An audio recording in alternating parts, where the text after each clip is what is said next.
idza taqarraba al-'abdu ilayya dhira'an taqarrabtu ilayhi ba'an wa idza ataituhu yamshi ataituhu harwata.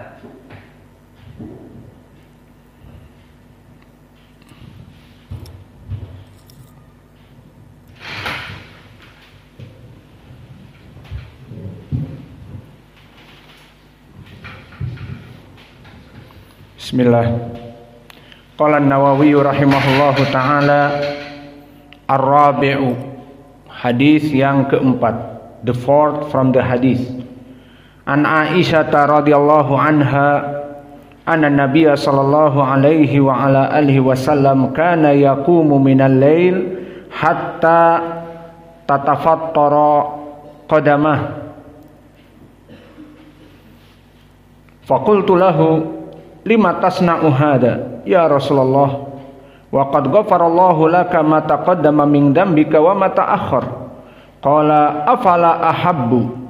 afala uhibbu an akuna 'abdan syakura. Muttafaqun alaih. Wa hadha lafadz lil Bukhari wa nahwuhu fi sahihain min riwayati Al-Mughirah ibnu Syu'bah. The fourth, barakallahu fikum, from the hadith about al-mujahadah. Aisyah radhiyallahu anha said, the Prophet Rasulullah sallallahu alaihi wa ala alihi wasallam would stand in prayer so long that the skin of his feet would crack.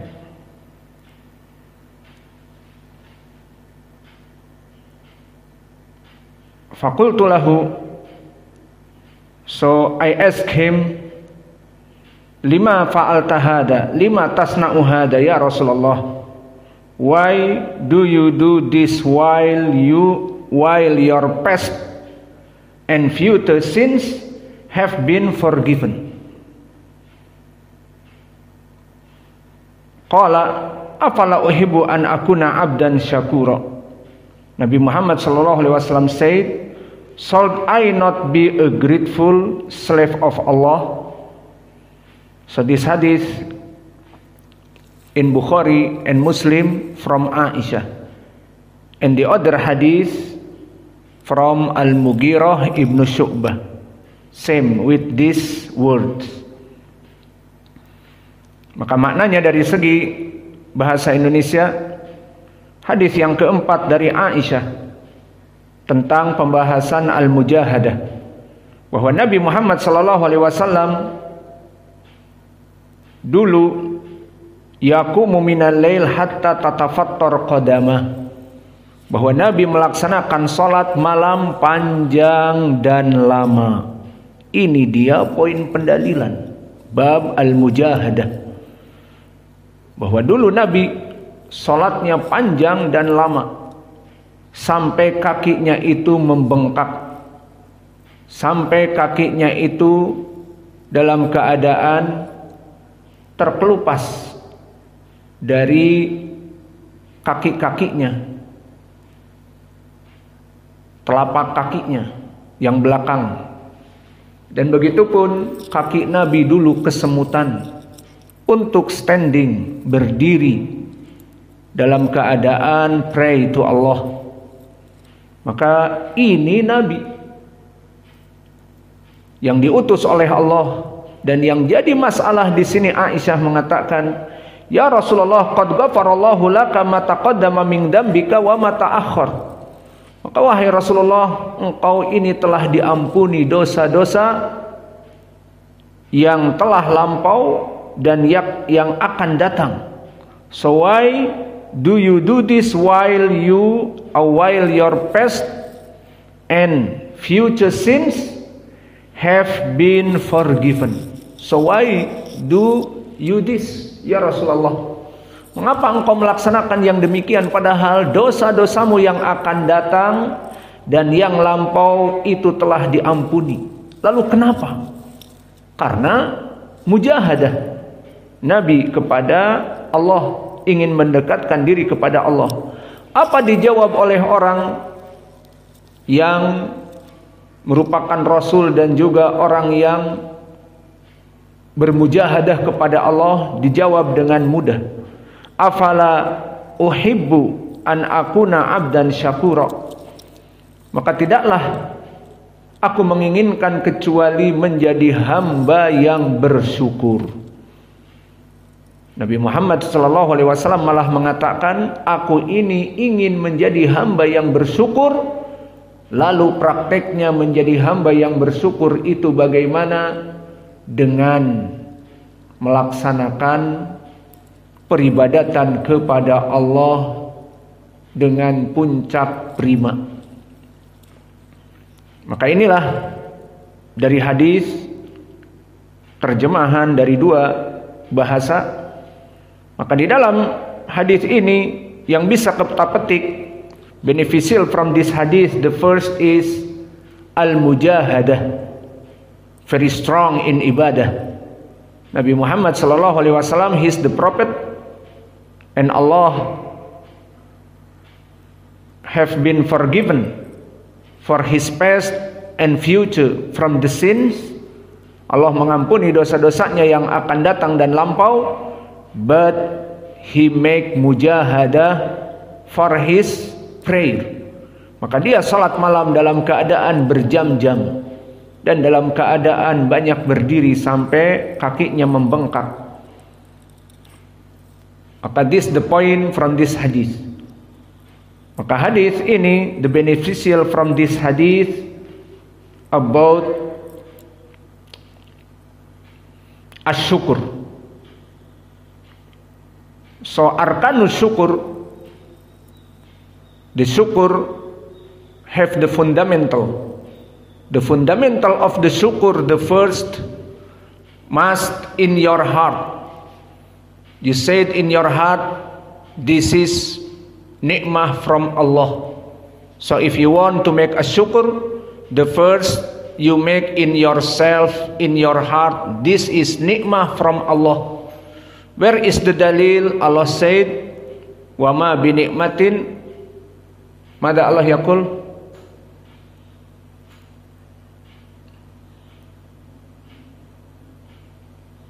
Ma fi ma'akum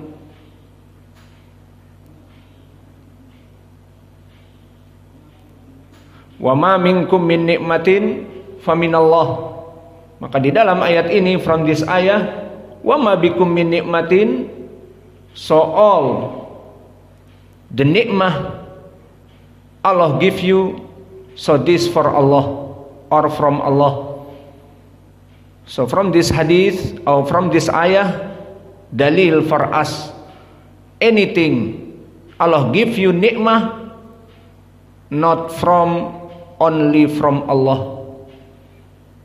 Maka rukun yang pertama, seseorang melaksanakan rasa syukur, wa ma bikum min nikmatin faminallah, sadari di dalam hati bahwa ini semuanya adalah dari Allah.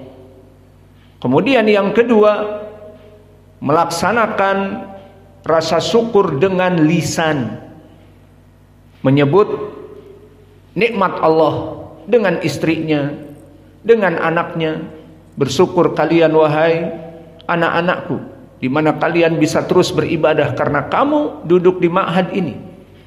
Berapa dari kaum muslimin sekarang terjauh dari kenikmatan-kenikmatan seperti ini, atau berapa dari santri dari kita go home, pulang ke rumah karena tidak bisa melanjutkan di sini, dan seterusnya. Maka syukuri.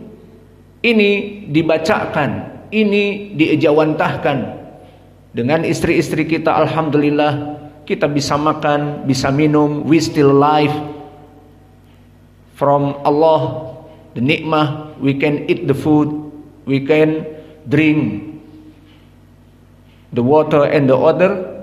Maka nikmati. So where is the dalil? Al-Quran and hadith. Al-Quran in the last surat Ad-Duha. Lagi Hudzaifah, mana dalilnya di akhir surat Ad-Duha? Wa amma bi ni'mati rabbika fahaddits. Wa amma bi ni'mati rabbika, for all the nikmah from Allah, fahaddis. You spoke with yourself or with your wife or with your brother. Alhamdulillah today blah blah blah. Alhamdulillah we still alive. Allah make us health and good and the other. Maka rukun yang kedua, orang merasakan syukur itu dengan lisan. Dia bersyukur atas kenikmatan Allah.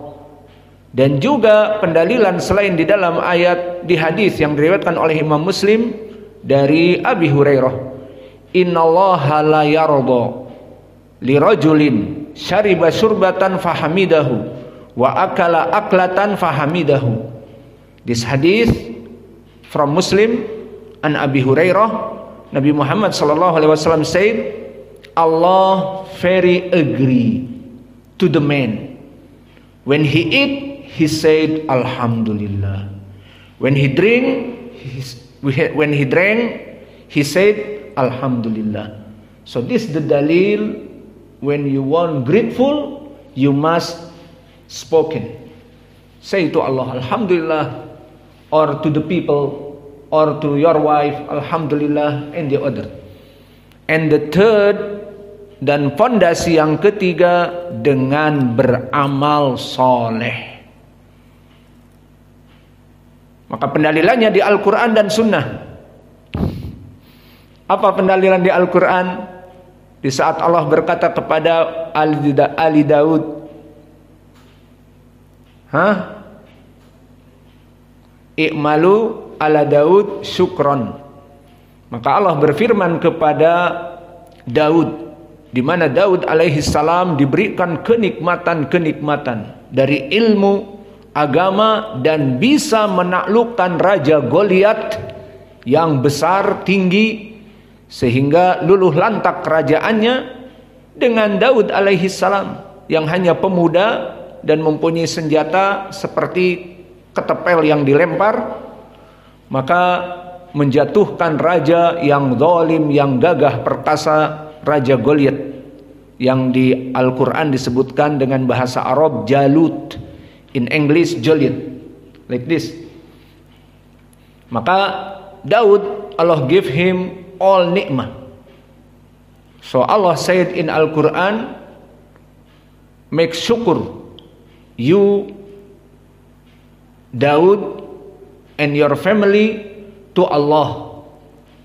I'malu ala Daud. So do good deeds alu Daud. For what? For make grateful to Allah. Maka wahai Daud dan keluarganya, agar melaksanakan amal-amal soleh, syukron, sebagai rasa syukur kepada Allah. Maka ini pendalilan dari Al-Quran. Fundamental for the grateful. The third, the last, yang ketiga dari pondasi bersyukur adalah banyak beribadah kepada Allah dari apa yang Allah berikan kepada diri kita. Mana pendalilan di dalam hadis? This hadis, the fundamental ataupun pondasi dari seseorang yang bersyukur kepada Allah. The third is action, beramal soleh, do good deeds to Allah, to make grateful, untuk bersyukur kepada Allah. Wa malu ala Daud syukran di Al-Quran, maka di hadis, ini hadis. Di saat Aisyah melihat, when Aisyah saw Nabi Muhammad SAW pray long, stand up, ya Rasulullah lima fa'alta hada, ya Rasulullah why you do like this, and Allah forgives you in the last and the future of the sins. Maka Allah telah mengampuni dosa-dosa kamu yang terlampau dan yang akan datang. Dan ini di awal surat Al-Fatah yang telah antum hafal, sama maknanya. Inna fatahna laka fatham mubina liyaghfirallahu ma taqaddama min dzambika wa ma ta'akhkhar. Sama. Di dalam surat Al-Fatah diingatkan oleh Aisyah, disebutkan di sini bahwa engkau telah diampuni dosa-dosamu ya Rasulullah yang akan datang dan telah lampau. Kenapa beribadah seperti ini? seakan-akan orang yang dosa besar ingin ditebus kesalahannya oleh Allah, diampuni oleh Allah. Maka apa jawab Nabi kita yang sangat dicintai oleh Allah? Uhibbu an akuna abdan syakura. Wahai Aisyah, aku ini menginginkan menjadi seorang hamba yang diberikan kenikmatan oleh Allah, menjadi Rasul, diampuni dosa-dosanya yang akan datang dan lampau, dan dijadikan aku ini menaklukkan orang-orang yang memerangiku selama 10 tahun beribadah di Makkah, menjadi abdan syakura. Biarlah aku ini menjadi hamba yang sangat grateful, bersyukur kepada Allah dengan memanjangkan salat. Maka ini pendalilan bagi kita dari pondasi syukur. Seseorang bersyukur kepada Allah 3 pondasi. Pertama tadi di dalam hati, ikhlasan lillahi jalla wa ala, mensyukuri, ya Allah ini semua darimu kenikmatan ini. Kedua, dengan melisankan, wa amma bi ni'mati rabbika fahaddits, dan hadis tadi dari Abi Hurairah diriwayatkan oleh Imam Muslim, innallaha la yarda li 'abdin idza syariba fahamidahu wa idza akala fahamidahu. Dan yang ketiga, dengan melaksanakan amal soleh. Maka please, kita harus bersyukur dengan menuntut ilmu yang Allah berikan kepada kita, di mana orang-orang tidak diberikan kesempatan meskipun dekat untuk menuntut ilmu, diharamkan dari majelis-majelis seperti ini. Maka syukuri dengan menghafal, syukuri dengan murajaah, syukuri dengan mentasmi', syukuri dengan menghayati apa Al-Quran yang diberikan, apa dalil dari sunnah yang diberikan. Syukuri dengan mengamalkannya dalam kehidupan sehari-hari.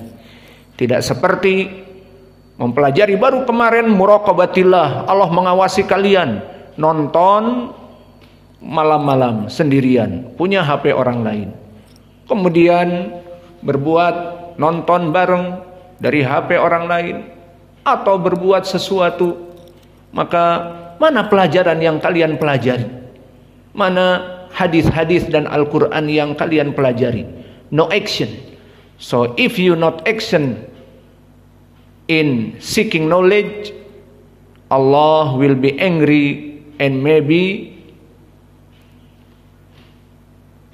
Allah cutting you from seeking knowledge. Maka bisa jadi Allah mengusir kamu dengan mudah. Maka besok pulang seperti itu. Maka diharamkan dari kenikmatan. Sudah nikmat, makan, minum, menerima ilmu, harusnya bersyukur. Namun syaitan sehingga diharamkan. Akhirnya orang tuanya kembali lagi memberikan di sana apa yang harus diberikan kepada anaknya, padahal dia di sini dalam keadaan bahagia.